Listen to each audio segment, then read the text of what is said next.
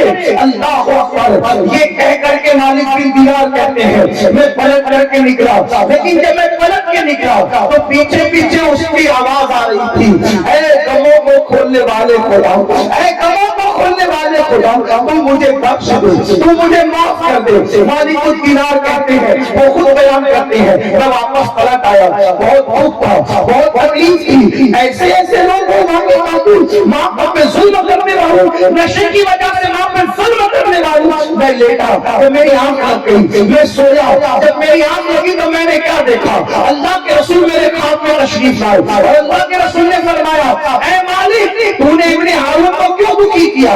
اے مالک، تو نے ابن ہارون کو کیوں دکھی کیا؟ تو مالک بن دینار نے کہا یا رسول اللہ، کتنا بڑا پاپی ہے، ماں کا کتنا بڑا پاپی ہے، کتنا بڑا پاپ ہے، اس نے ماں کو قتل کیا، پہلے تو نشہ کیا اور ماں کو قتل کیا، کتنا بڑا مجرم ہے۔ تو میرے آقا نے فرمایا یقیناً وہ بڑا مجرم ہے اور اس پر بہت عذاب ہونے والا ہے، لیکن اے مالک بن دینار میں تجھے ایک بات بتاؤں؟ حضرت مالک بن دینار نے کہا یا رسول اللہ ضرور بتائیں، تو اس کے ساتھ کیا ہوگا قیامت میں تجھے معلوم ہے؟ ابن ہارون کے ساتھ قیامت میں کیا ہوگا مجھے معلوم ہے؟ مالک بن دینار نے کہا یا رسول اللہ کیا ہوگا؟ فرمایا قیامت میں اللہ کی عدالت میں وہ اور اس کی ماں کھڑے ہوں گے تو اللہ فرمائے گا کہ تو نے شراب کیا، تو نے ماں کو قتل کیا، اس لیے عدل یہ ہے، انصاف یہ ہے کہ تو جہنم میں جائے۔ تو ابن ہارون کو جہنم میں داخل کیا جائے گا، اور اس کی ماں کو کیونکہ وہ شہید ہو گئی تھی، بے گناہ قتل ہوئی تھی، اس کو جنت میں ڈالا جائے گا۔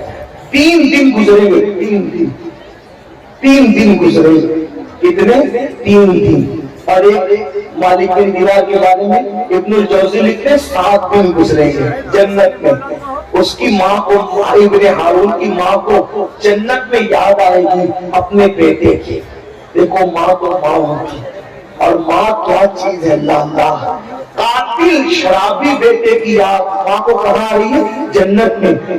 آقا فرماتے اے مالک، وہ جنت میں اس کو اس کی امی یاد کرے گی، تو وہ فرشتوں سے پوچھے کہ اے فرشتوں، ابن ہارون میرا بیٹا نہیں دکھ رہا ہے، وہ کہاں ہے؟ تو فرشتے کہیں گے اس نے تجھے قتل کیا، شراب کے سے وہ جہنم میں جل رہا ہے، جہنم کی آگ میں وہ جل رہا ہے۔ جہنم کا ایک دن 50,000 سال کے برابر ہے، وہ جہنم میں جل رہا ہے۔ تو فرشتوں سے کہے گی فرشتوں اس نے مجھے قتل کیا ہے، تو کیا وہ جنت میں نہیں آ سکتا؟ فرشتے اللہ سے کہیں گے مولا جی ابن ہارون کی امی کیا کہہ رہی ہے؟ اللہ تعالیٰ کیا کہہ رہی ہے؟ کہ یہ کہتی ہے کہ اللہ میرا بیٹا جنت میں نہیں آ سکتا۔ اللہ تعالیٰ بالکل آ سکتا ہے، وہ تیرا مجرم ہے، اگر تو معاف کر دے تو وہ جنت میں آ جائے گا، اگر تو معاف کر دے تو جنت میں آ جائے گا۔ اللہ اکبر۔ ماں کا قاتل ہے کہ ماں کی ممتا دیکھو، وہ ماں کہے کہ مولا قتل مجھے کیا تھا لیکن پیار اس سے اتنا ہے کہ تو گواہ رہنا میں اس کو معاف کر دیا۔ اللہ فرمائے گا تو نے معاف کیا تو ہم نے بھی معاف کیا۔ آپ مجھے بتاؤ مسلمانوں، جب ماں کی ممتا کا یہ آیا ہے تو رسول اعظم کا امت سے پیار کا آیا کیا ہوگا؟